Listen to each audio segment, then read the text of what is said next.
आओ मित्रों, आज बात करते हैं चमत्कार और चमत्कारी बाबाओं की, जो विज्ञान को चुनौती बने हुए हैं। वैसे तो देखा जाता है कि हमारे सत्य सनातन धर्म पर उनकी आध्यात्मिक शक्तियों और साधना से प्राप्त सिद्धियों के बारे में कथित आधुनिक विकासवादी और वैज्ञानिक कहलाने वाले व्यक्ति बहुत ही तर्कों के साथ आध्यात्मिक शक्तियों को झुठलाने का प्रयास करते हैं, और निसंदेह उनके तर्कों से हमारे बंधु अधिकांश सहमत हो जाते हैं। वैसे तो अध्यात्म और विज्ञान केवल व्यक्ति की अलग अलग समझ का भेद है। अध्यात्म और विज्ञान अलग नहीं है।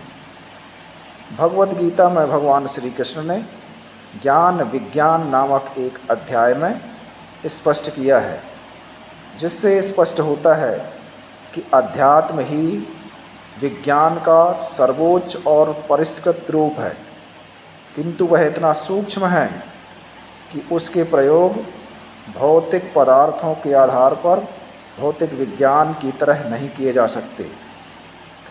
हमारे योग दर्शन में आध्यात्मिक साधना से प्राप्त शक्तियों और सिद्धियों के बारे में विभूति पाद में स्पष्ट वर्णन प्रतीत होता है, मिलता है।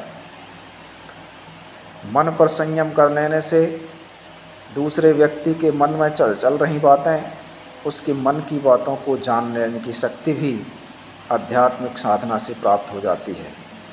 इस प्रकार भूतकाल और भविष्य काल में भी जाकर भूत और भविष्य की बातों को जान लेने की भी शक्तियाँ आध्यात्मिक साधना से प्राप्त होती हैं। हमारे त्रिकालदर्शी संत इस बात का प्रमाण हैं। वह कैसे? आप जब योग दर्शन को ठीक से समझेंगे, उसकी गहराई पर जाएंगे, तो वह आधुनिक विज्ञान के कार्बन डेटिंग के सिद्धांत के समतुल्य है। किंतु केवल भौतिकवादी लोग अध्यात्म की इन शक्तियों का अनुभव कदापि नहीं कर सकते।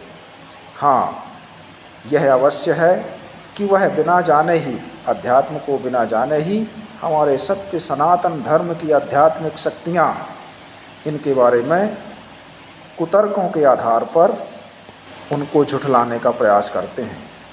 मैंने एक वीडियो ध्रुव राठी नामक एक मूर्ख बच्चे का देखा। कहते हैं इटली से बैठकर वो वीडियो बनाता है। संपूर्ण वीडियो को मैंने धैर्यतापूर्ण सुना, समझने का प्रयास किया, परंतु मैं ये नहीं समझ पाता कि वो कहना क्या चाहता है। केवल धर्म गुरुओं की निंदा, आध्यात्मिक शक्तियों, आध्यात्मिक चमत्कारों की निंदा के अलावा और मुझे यह जानकारी नहीं लगी कि आखिर वह क्या कहना चाहता है और उसमें क्या खास है।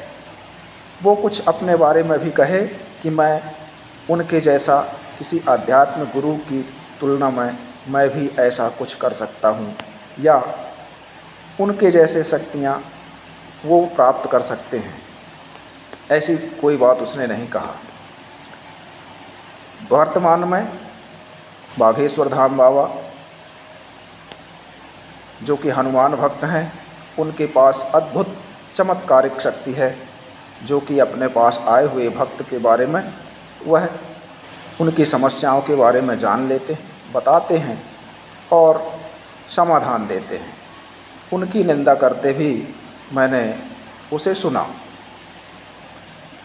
यहाँ तक कि महाराष्ट्र में सुपरस्टिशन के खिलाफ काम करने वाले एक एक्टिविस्ट हैं, उनने चुनौती दी कि बाघेश्वर धाम बाबा में यदि शक्ति है तो वो एक कमरे में बंद 10 लोगों के नाम बताएं और उनके मोबाइल नंबर बताएं, या एक कमरे में रखी हुई वस्तुओं के नाम बताएं।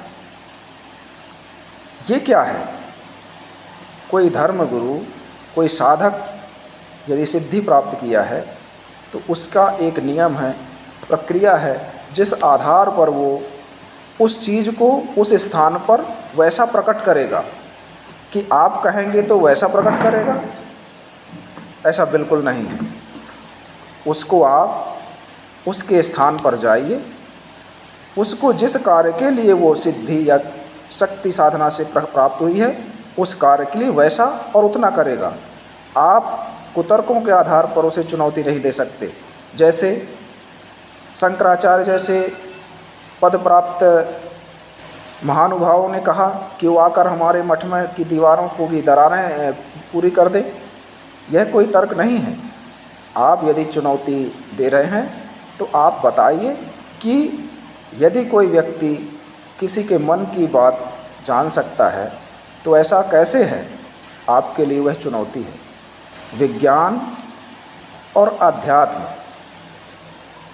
ये दोनों चीज़ें, विज्ञान और अध्यात्म दोनों चीज़ें समानांतर हैं, जिसको मैंने पूर्व में जैसा कहा कि भगवद गीता में स्पष्ट उन्होंने कहा है कि अध्यात्म विद्या विद्यानाम, I am the spiritual science in the sciences.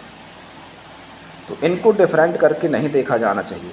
अध्यात्म एक मानसिक शक्तियों का विषय है, प्रकृति के रहस्यों का विषय है, जिसे विज्ञान आज भी खोज रहा है। इसलिए मैं निवेदन करता हूँ कि सभी गंभीरतापूर्वक विचार करके आध्यात्मिक शक्तियों और साधनाओं के बारे में संदेह करने वाली बातों को जो फैलाई जा रही हैं उनकी ओर ध्यान न दें। विज्ञान की सीमा मटेरियल तक है, भौतिक वस्तुओं तक है। आध्यात्मिक की सीमा अनंत है, जिसको साधना के आधार पर ही अनुभव किया जा सकता है। हरि ओम।